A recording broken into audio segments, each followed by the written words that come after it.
The Department of Labor's 5,000 employees engaged in labor management mediation, fact collecting, making studies and recommendations to improve the lot of working men, women, and children. Wage earners of the nation could appreciate the work of the department in the light of the Secretary's judgment. Booms and panics were once regarded as an order of nature. We do not now believe this to be true. We believe it is within our own hands to wipe out depression and make prosperity permanent.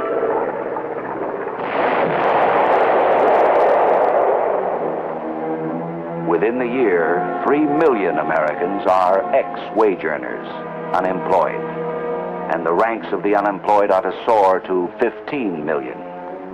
5,000 banks shut their doors to depositors now in greatest need of their savings.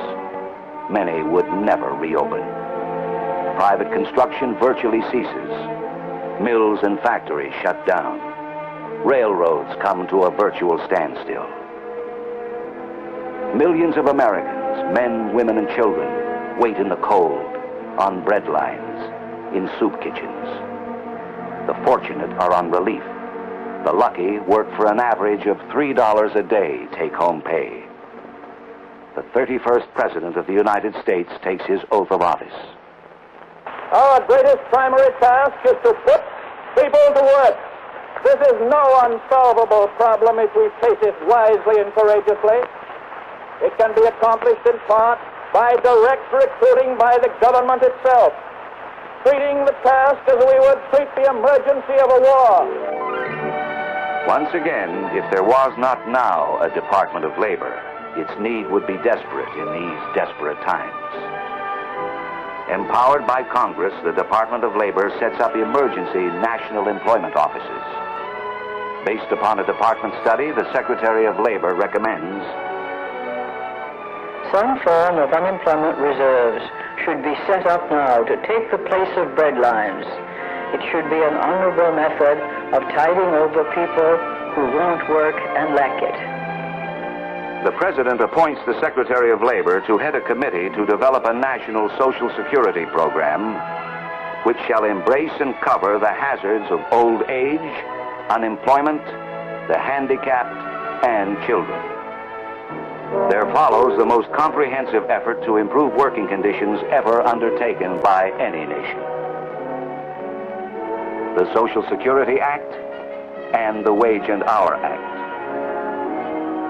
Both originating in the Department of Labor, established for the first time in history a decent minimum wage and security in old age.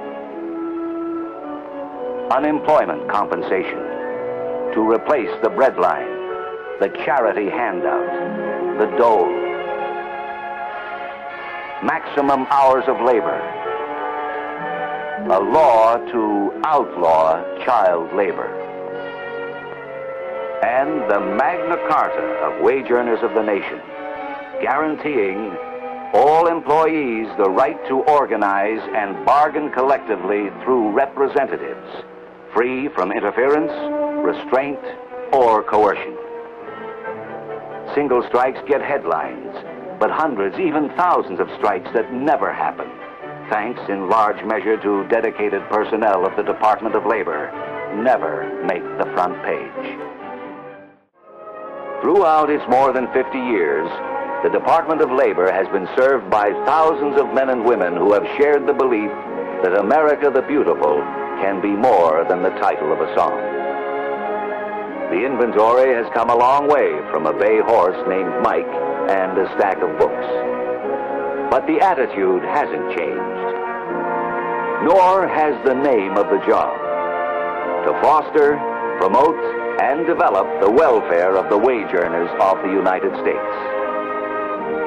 Having known change and helped make it, the Department of Labor does not find in change a stranger nor an enemy. It is rather another name for opportunity.